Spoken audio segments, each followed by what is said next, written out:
কুকুরের মতো লাফার পায়। সকালবেলা দেখা হলো, বিকেল বেলা হারালে, এই কুত্তের মতো ঘেউ ঘেউ। এরা বলে শিল্পী, কথা কর না জ্ঞান। বউ নিয়ে ঘোরা জায়েজ, বউ নিয়ে ঘোরা কি জায়েজ। তাই বলে হিরো আলমের মতো বউ নিয়ে ঘোরা জায়েজ না, যে বউরে নিয়ে নাটক করবেন, সিনেমা করবেন, আবার কোরআন শরীফ সে বলবেন আমি বউকে তালাক দিলাম। আবার হিরো আলম যেই ছেলে তার বউকে নিয়ে নাচানাচি করছে, হিরো আলমের বউকে নিয়ে যে ছেলে নতুন করে নাচতেছে, হিরো আলম আবার সুযোগ পায় ওর বউ নিয়ে নাচা শুরু করছে। মানে বউ বদল করে ফেলে দিছে, কথা বল না।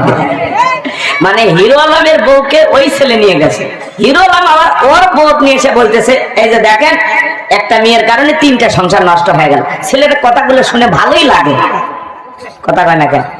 ও বলতেছে ছেলেরা যতই কষ্টের কথা বলুক ছেলেদের কথাকে বিশ্বাস করে।